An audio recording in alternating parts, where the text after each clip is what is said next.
you doing? Let's see.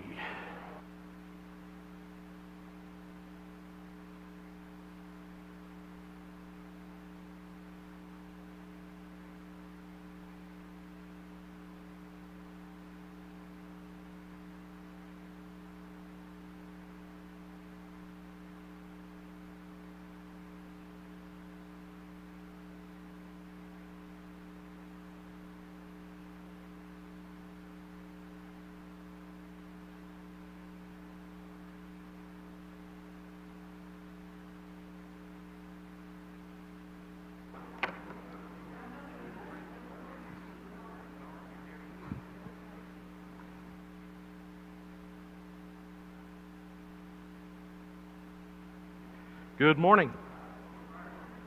Let's see, is this up loud enough? Frank, can you hear me? All right. Got me on this side? Okay. Well, few folks braved the cold, crawled out of the igloo, and made it across the tundra to get in here this morning. It's cold. It is cold. So, not telling you anything you don't know. Welcome. We'll get started and go through just a very, very quick update on the COVID list and a couple of other updates here. You will get the majority of the announcements when we start the service at 10:30. So I'm just going to abbreviate these, and then we will get into our next lesson. The COVID list, it's got a few new names on it. David Daniel Sr. Is on the list. Erin McGuire has now got it, and I think I saw that she's got bronchitis on top of it as well. So, but I think everything is good so far as at least what I read. She's checking out all right. Helen and Owl Stewart, aunt and uncle of Debbie Smallwood, and Helen actually has COVID pneumonia with it, so let's keep Debbie's aunt and uncle in your prayers. Greg Stone is still critical at UK, so we need to continue to pray for him. Philip Tipton, son of Bob and Judy, and his wife have both tested positive. And then Debbie and Wayne Thacker still, doing well. So symptoms have been mild, but they have been positive and are quarantining right now. So let's see. Going down the list, saw an update on Tammy Shrout's dad, Doug Pugh, in the transitional rehab unit of Clark Regional. He has pneumonia and is very weak, so cards are requested for him. Philip Tackett's not been feeling well. Any updates there? Still not well? Okay. Still battling through cancer treatments. And again, there are a number of others. Remember, Doug Trent had some tests and stuff this week. I think tests came back good. So onward and forward in his treatments. So any other updates that we need to make or that have significant update that I didn't cover?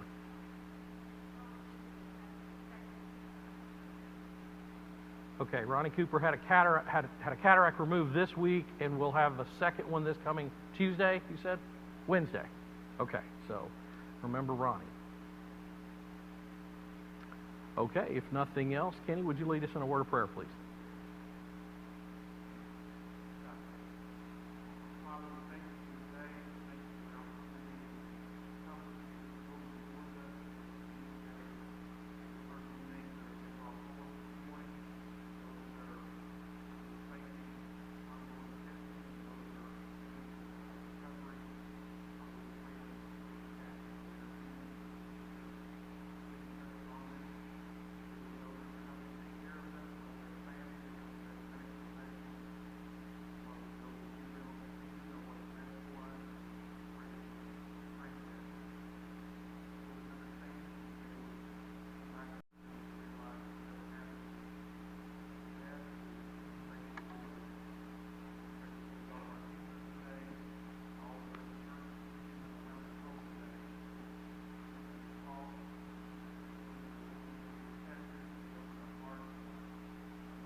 All right, thank you. That's not good. Just got an alert that jumped up on my phone that said 1 to 3 more inches of snow. That better be for someplace else. All right, so we're going to get started on our next lesson out of Proverbs.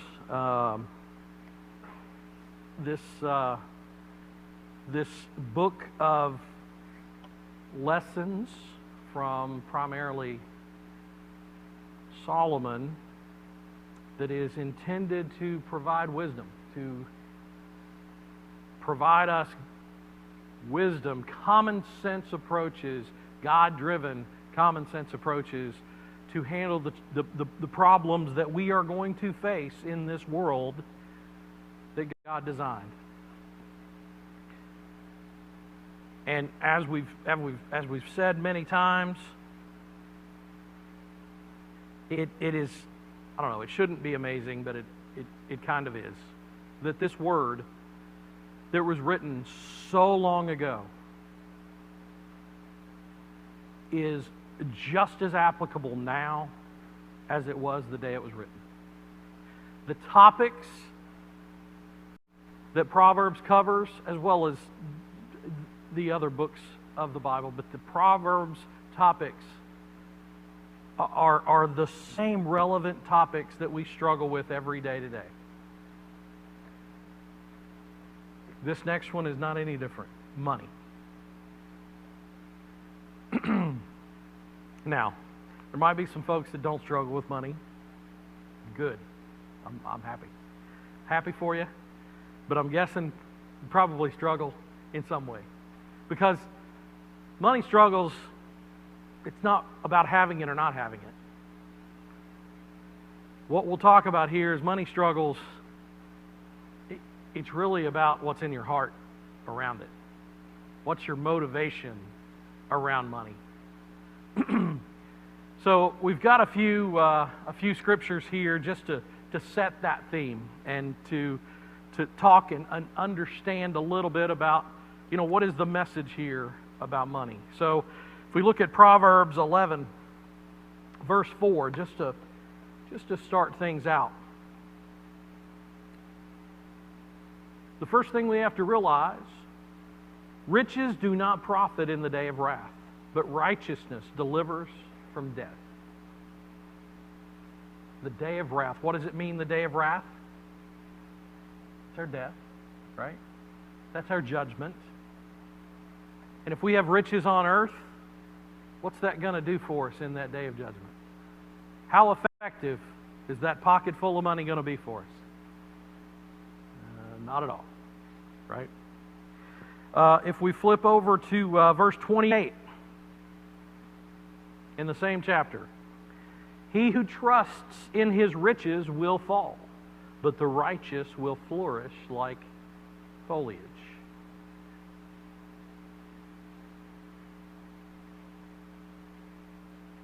Where do we put our dependency? Where do we drop our anchor, so to speak? Let's flip over to the New Testament in Acts. Look at chapter 8. If we read the 3 verses from 20 to 23. But Peter said to him, "Your money perish with you, because you thought that the gift of God could be purchased with money. You have neither part nor portion in this matter, for your heart is not right in the sight of God. Repent, therefore, of this your wickedness, and pray God, if perhaps the thought of your heart may be forgiven you. For I see that you are poisoned by the bitterness and bound by iniquity." Now, this is the instruction that Peter is giving Simon the sorcerer after Simon witnesses some miraculous, some miracles, just some laying on of the hands and so forth of the apostles. But he says, give me this power. Give me this power so that I can go apply it.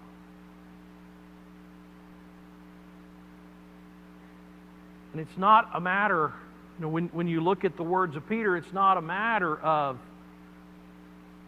having that power or not. It's a matter of why. It's a matter of your motivation. And he says your heart's not right. Then if we turn over to Timothy, 1 Timothy 6. Whoops. 1 Timothy 6, verses 6 through 10. Now godliness with contentment is great gain. For we brought nothing into this world, and it is certain we can carry nothing out. And having food and clothing, with these we shall be content. But those who desire to be rich fall into temptation and a snare, and into many foolish and harmful lusts, which drown men in destruction and perdition. For the love of money is a root of all kinds of evil, for which some have strayed from the faith in their greediness, and pierced themselves through with many sorrows. Now everybody knows, most people know that love of money is the root of all evil, right? Most people can quote that. A lot of people get it wrong. They leave out the love of. But again, when you read that entire context, it's not the money, it's the desire for fame and fortune, right? What compels you? Is it doing good in the eyes of God, or is it propelling your own or promoting your own fame and fortune? That's really the question that this set of Scripture is trying to answer. So let's just explore a little bit. What does it mean? We're going to talk a lot in this study about the rich. What does it mean by the rich? Is it strictly those with money? Is it a sin? Is it bad to have money?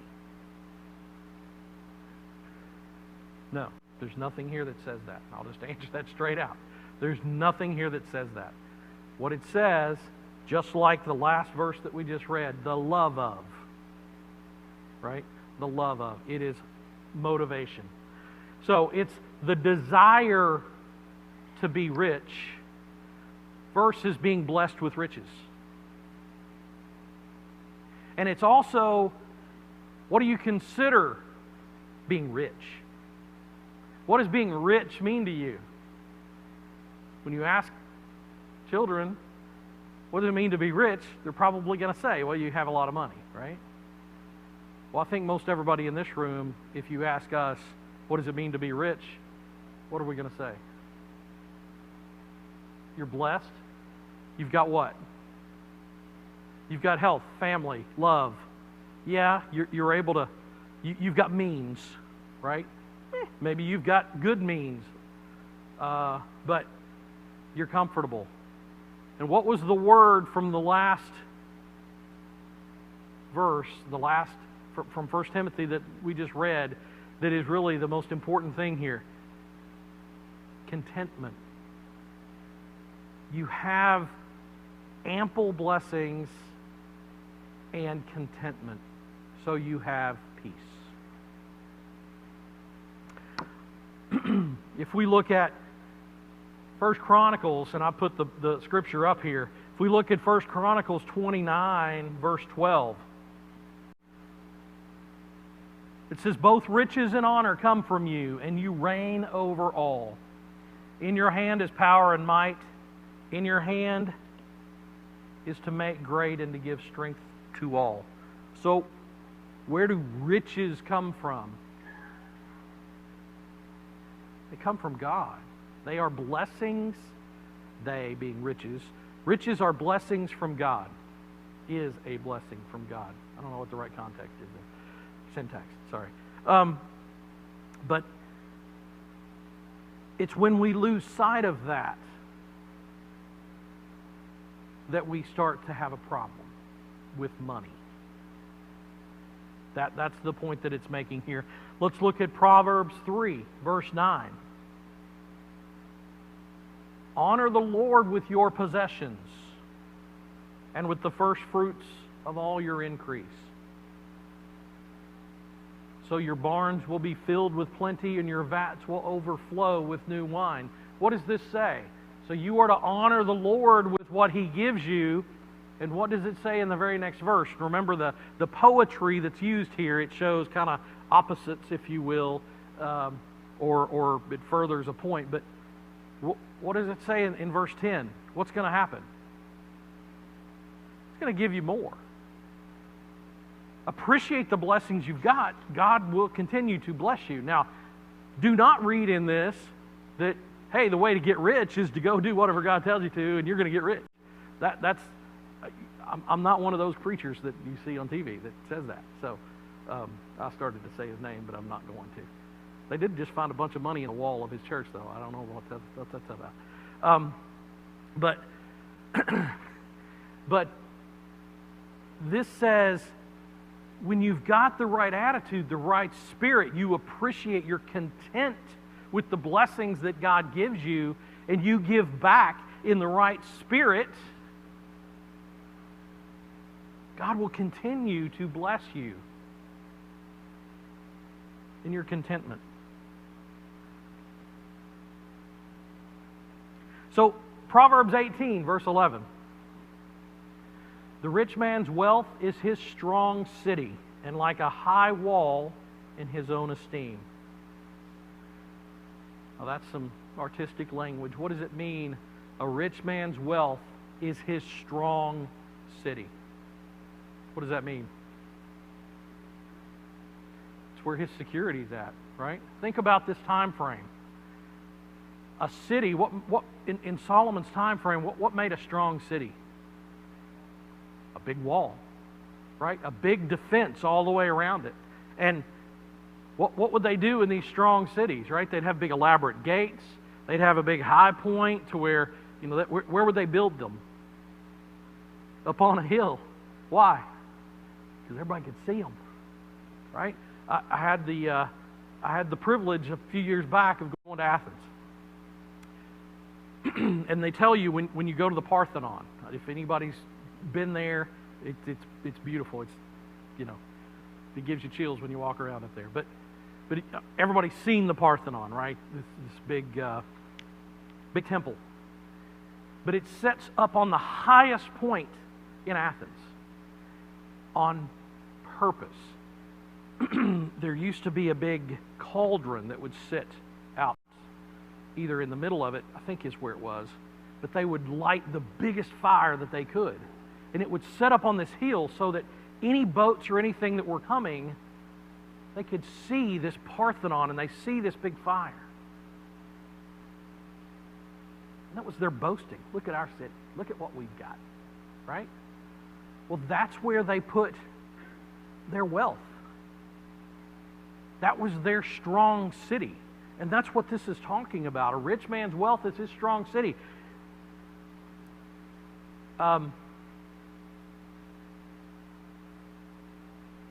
You define who you are, right? Hopefully I'm looking for the right words, but in trying to define who are we? What makes up who we are? What do we depend on or look to just psychologically to determine who we are? And a rich man, rich woman, the rich as is defined here as a state of mind, who they are is defined largely by possessions, fair to say? By position, power in some sense, right?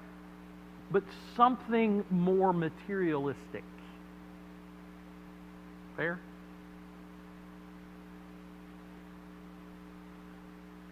And when they lose some of that, a high wall like in his own esteem, what happens to your self-esteem? If your self-esteem is based on all of that,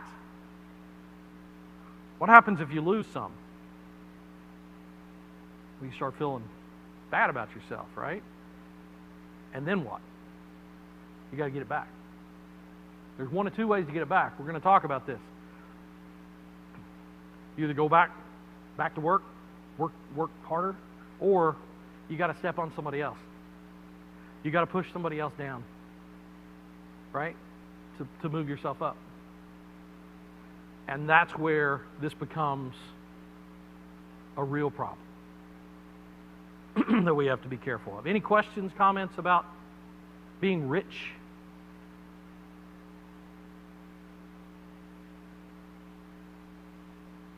So let's look at the dangers of greed.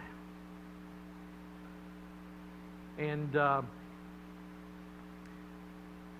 if I'm inclined, I would like to have you guys turn to, everybody pick a verse here.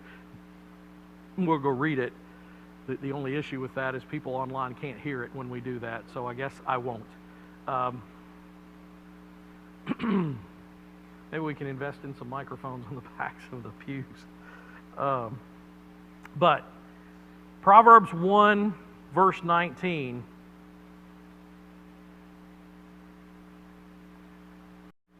It says, "So are the ways of everyone who is greedy for gain. It takes away the life of its owners." How does being greedy for gain, how does that take away life? It becomes your life. That's right. It consumes you. Right. So you have blinders on, and you only see your next gain, right? Whatever your next goal, your next whatever. What's the point of having money? Enjoying. It's providing for. It's helping out. It's whatever. And if your only concern is getting more, then you never do that. Or at least not in the right way.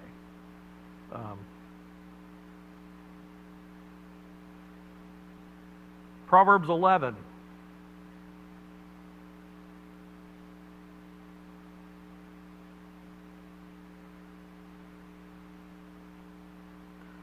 (24 and 25). There is one who scatters, yet increases more, and there is one who withholds more than is right, but it leads to poverty. The generous soul will be made rich, and he who waters will also be watered himself. Pretty straightforward, right? Being stingy will backfire.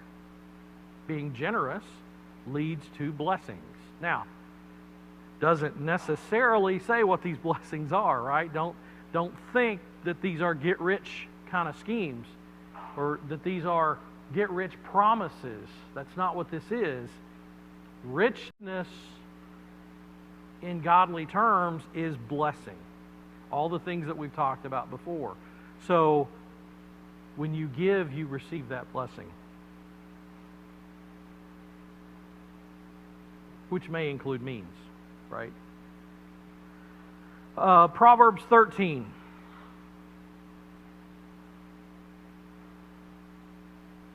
Verses 7 and 8.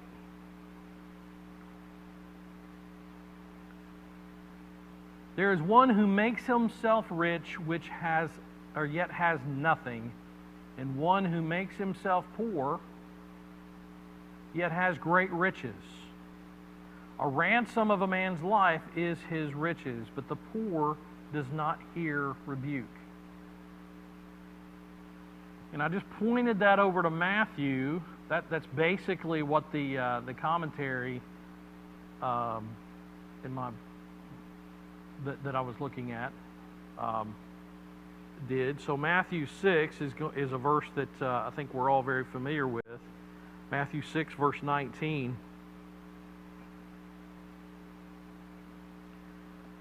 Do not lay up for yourselves treasure on earth, where moth and rust destroy and where thieves break in and steal. But lay up for yourselves treasure in heaven, where neither moth nor rust destroy, and where thieves do not break in and steal. For where your treasure is, there your heart will be also.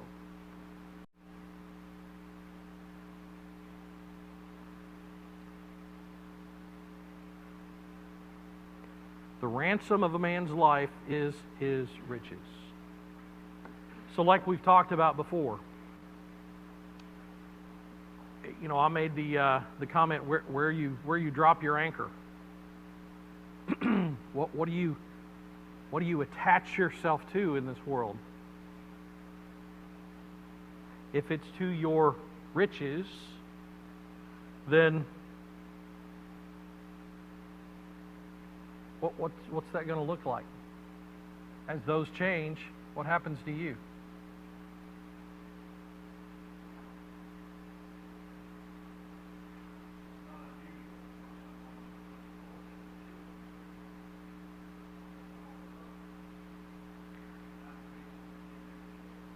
Mm-hmm.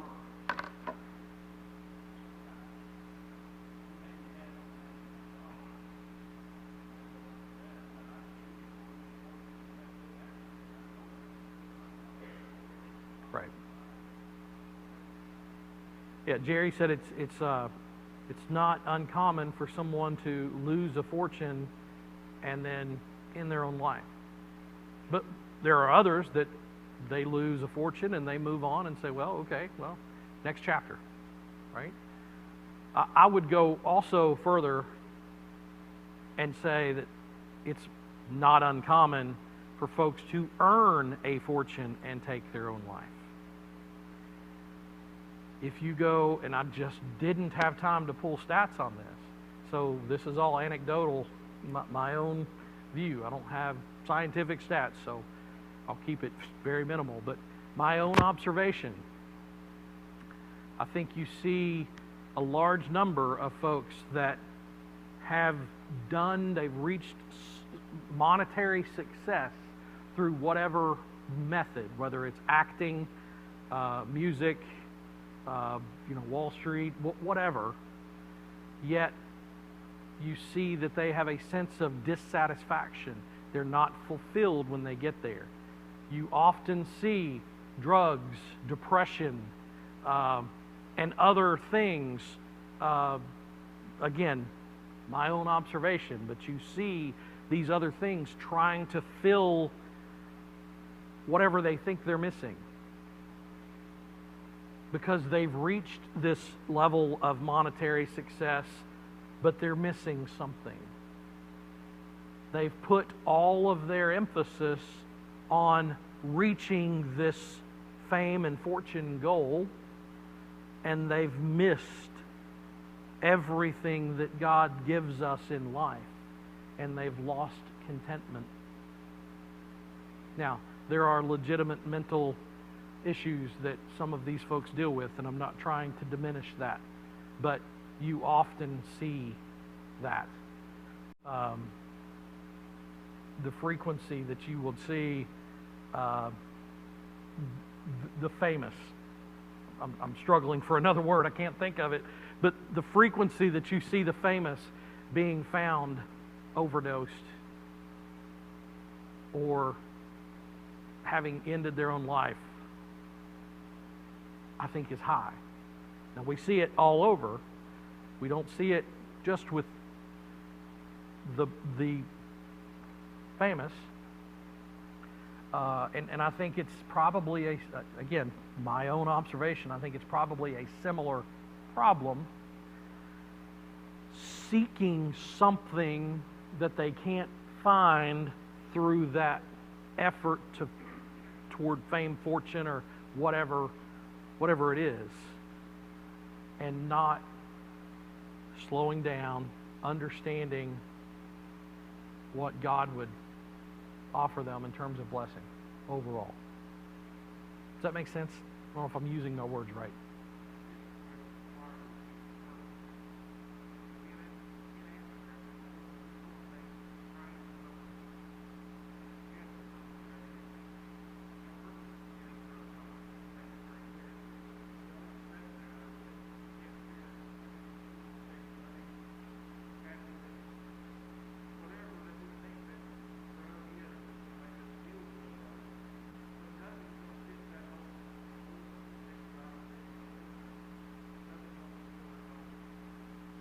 So Kenny said it's about why are we here, right? We are here, we know we are here to serve God. We are here to understand His commandments and to serve Him. But the folks that don't accept that, they're always striving to find an answer and get whatever the next treatment or fix is that helps them get toward whatever enlightenment or whatever achievement that they're looking for. So, Jerry?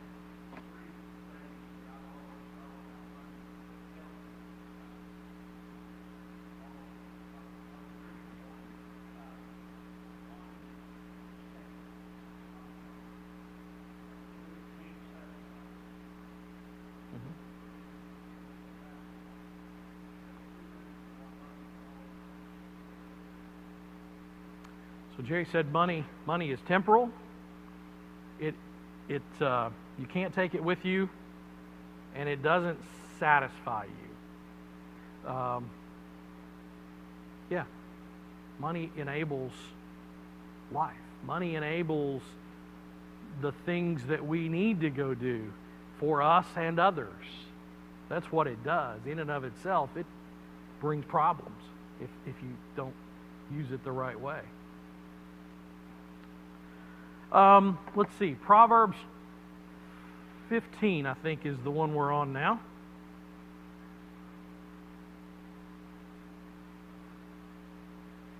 Verse 16 says, "Better is a little with the fear of the Lord than great treasure with trouble."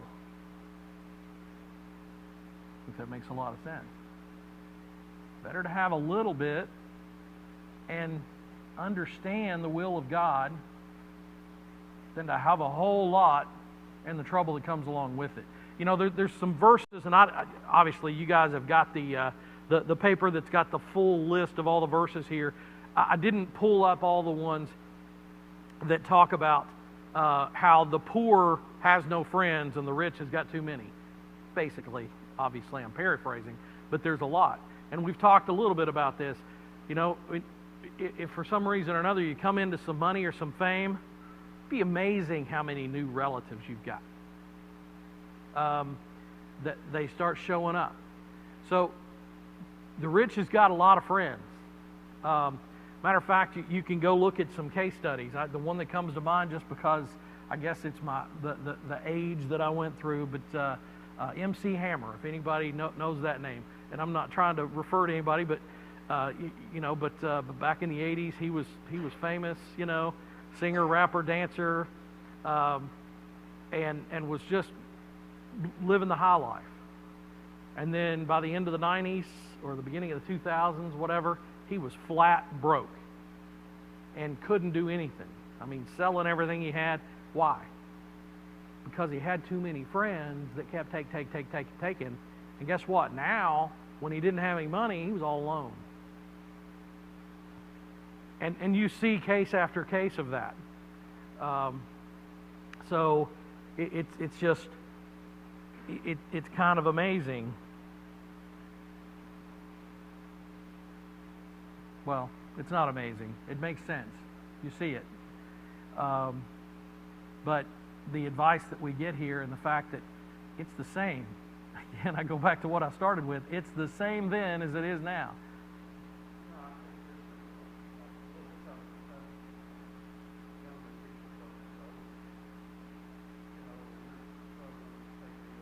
Mm-hmm.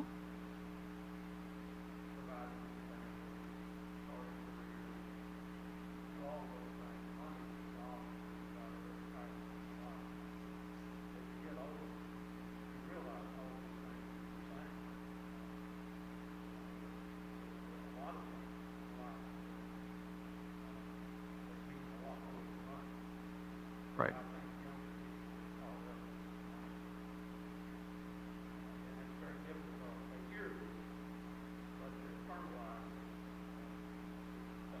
Yeah, no, I completely agree. So Jim's comment was that there's a different perspective when you are young and just starting out versus when you're more mature and more established It's two completely different perspectives. And when you're young, it's hard to back up and realize all of this because you're right in the throes of it. You are trying to get yourself established. You can't help but need money just to get your family started, to get that first house, to get whatever it is you need. So it's an excellent point. It's been a while since I lived it, but I have memories of living it, and it's absolutely this advice, this wisdom. I mean, I'll be honest. I didn't read Proverbs then. I didn't, and I don't know that I would have slowed down and really listened to this. But if you could somehow force yourself just to sit still and let somebody pound it in your head, basically, to back up at that early age and understand, hey, yes, you've got to go work hard. Everything says go work hard. Don't overwork. We'll talk about that. Make it about your family. Make it about your service. Make it about building your life and not about building your money. Right? Be careful what you're chasing. So, excellent point. Looking at just continuing the same thought on what that real treasure is, Proverbs 16, verse 8 says, "Better is a little with righteousness than vast revenues without justice." Again, righteousness is the real treasure. And as we've seen before, God will bless us. And there are many, many, many scripture that require trust on our part and faith, but many scripture about God providing for us, providing for our needs. We have to trust Him to do that. We have to do what He's asking us to do. Live as He's asking us to live, and let Him provide for us. That doesn't mean sit around and do nothing. That is not what anything says. Work hard. But give credit. Work hard for God. Work hard for the righteousness that He is asking us to have.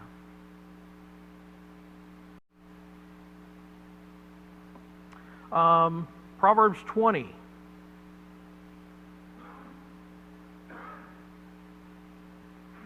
Verse 17. "Bread gained by deceit is sweet to a man, but afterwards his mouth will be filled with gravel." There's a picture. And then 21, "An inheritance gained hastily at the beginning will not be blessed at the end." I mean, to me, this is why I put the comment, "Get rich quick." That's what this is talking about. Get rich quick schemes, get rich quick programs, if you will. Generally, I won't say they've got deceit, but they're certainly not straightforward, right? And they don't pay off. I would throw professional gambling into this, because you're going to sit down at a table because you want to get up rich. There's 10 people at the table, you want to be the one with all the money at the end, right? So, and that's the in the context of get rich, right? That's in the context of I want all the money and the motivation. There are plenty of schemes that you will see that you can go invest in. You've heard about some famous Ponzi schemes and other pyramid, very, very pyramid-oriented things that don't have legitimate offerings behind them. You see them fairly often. And what happens to all of them? You don't hear about them now. So, I can name a few that have floated around over the years, but I won't, just in case anybody, I don't want to hurt any feelings. All right. Any questions or comments about the dangers of greed? The point here on this entire slide and for all these verses is it's not about having money, it's about greed. The rich is an attitude. It's about greed. Contrary to, what was the guy in the movie Wall Street? Gordon, whatever his name was, if you ever saw that movie way back when. But he said greed is good, right? That was a Michael Douglas character. Well, greed's not good, right? It was good for movies. But greed is the root. The love of money, greed, that is the root of evil. That is the root of our failure in this context.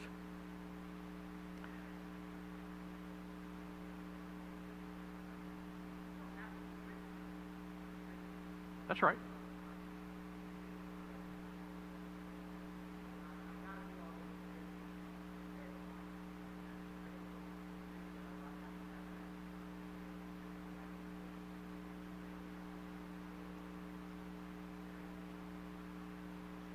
It's actually a good transition. So Cindy said, you don't have to have money to be greedy, right? Greed doesn't necessarily associate with having wealth.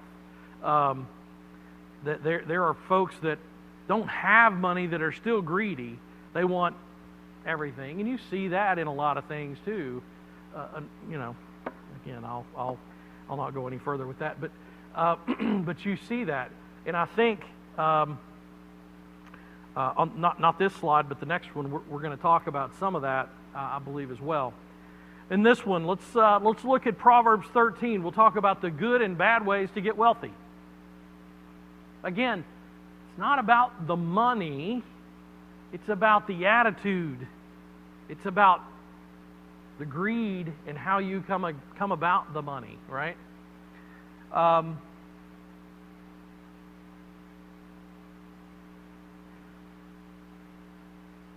So Proverbs 13, verse 11. Again, wealth gained by dishonesty will be diminished, but he who gathers by labor will increase.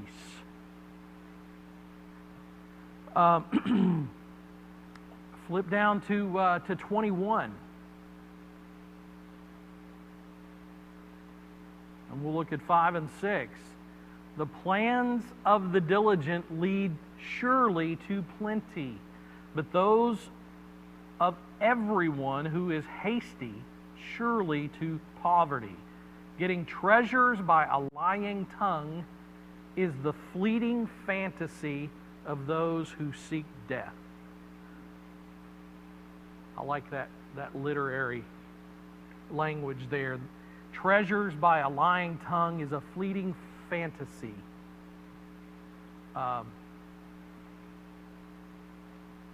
Then roll on down to verse 20. And really, that's you see the comments on the screen.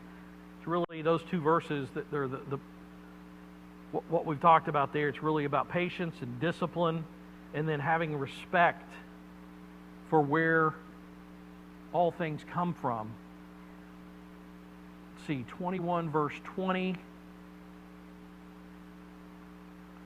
There is desirable treasure and oil in the dwelling of the wise, but a foolish man squanders it. And then 25 continues that thought, 25 and 26. The desire of the lazy man kills him, for his hands refuse to labor. He covets greedily all day long, but the righteous gives and does not spare. So greed, laziness,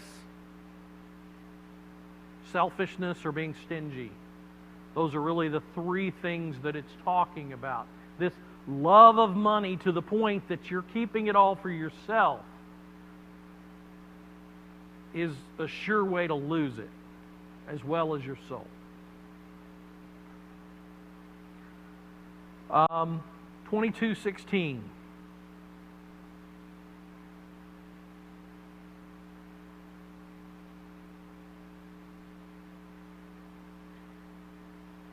He who oppresses the poor to increase his riches, and he who gives to the rich will surely come to poverty.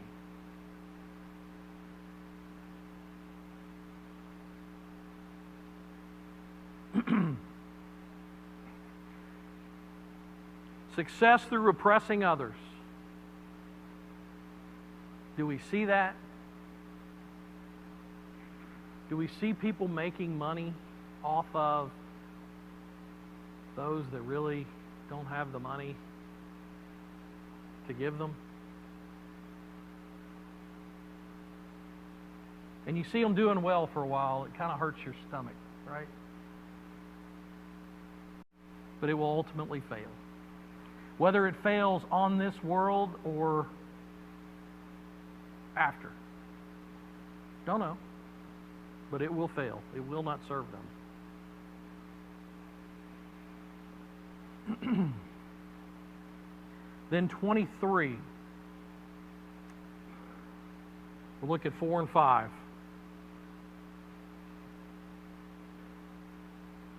And I think this is a good one to consider, especially with respect to Jim's comments. Verse 4 says, "Do not overwork to be rich, because of your own understanding. Cease. You will set your eyes on that which is not. For riches certainly make themselves wings. They fly away like an eagle toward heaven." Do not overwork to be rich.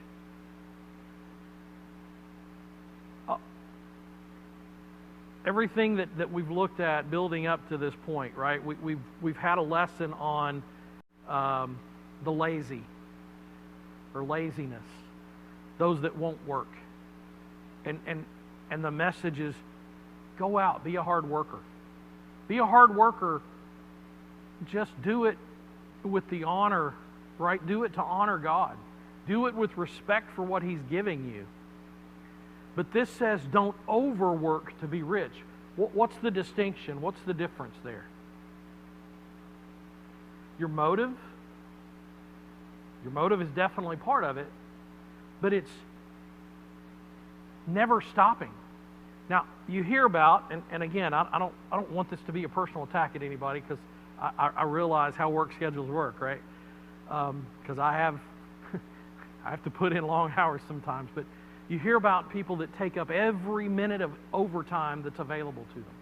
Dad used to tell me these stories from, when he worked at Rockwell, and there were those that never were home, it sounded like, because every Saturday, every Sunday, they'd work double shifts, they'd do everything. Every minute of every day, they were working, trying to get every minute of overtime they could. Well, there's good money in overtime. There absolutely is good money in overtime. But to do it constantly, you're overworking. What's your motivation, right? Why are you doing that? You may have a bill you've got to pay. And this goes, again, to kind of what Jim was talking about earlier. Maybe there's something we're working up. We're trying to get caught up. We're trying to provide for our family in some way. We're trying to give to and I'm not criticizing that. But as a way of life, if it's to store up riches,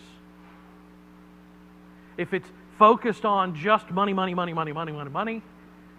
I'm trying to build this up, we might ought to just look at it, think about it. Is it the right choice to make? This says, do not overwork to become rich. Any questions, comments about that? I mean, that comes at a cost. I think we all realize what that is. So,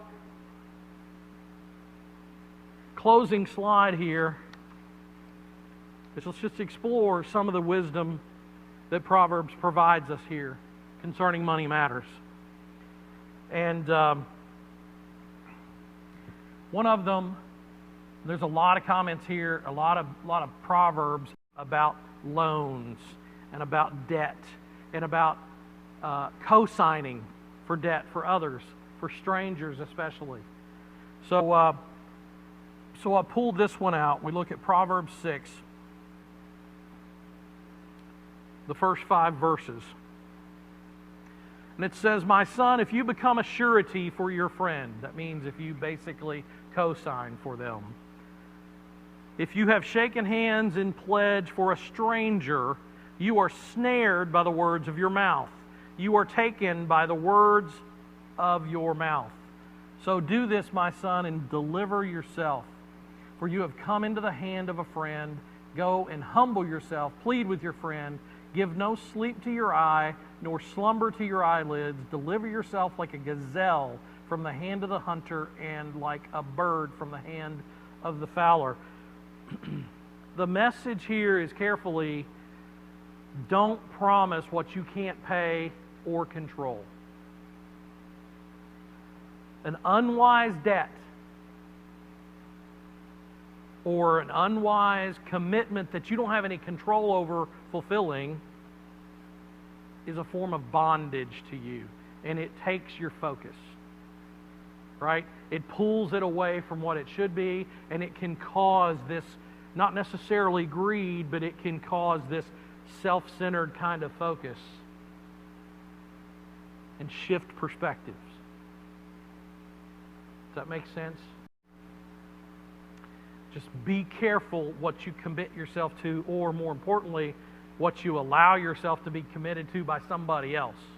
Now, it doesn't say we can't take care of friends, family, whatever, that we have some control and ability to help. It doesn't say not to help them, but it says don't write checks that you can't cash, basically. All right, Proverbs 28. Verse 6. Better is the poor who walks in his integrity than one perverse in his ways, though he be rich. What's more valuable than riches? Integrity. Who you are. Verse 8, one who increases his possessions by usury and extortion gathers it from him who will pity the poor. And 11, the rich man is wise in his own eyes, but the poor who has understanding searches him out. Integrity and your good name are worth more than riches. Then closing out with chapter 30, verses 8 and 9. And this is kind of the direction that we've got as we leave here. Remove falsehood and lies far from me. Give me neither poverty nor riches. Feed me with the food allotted to me, lest I be full and deny you, and say, who is the Lord? Or lest I be poor and steal and profane the name of my God.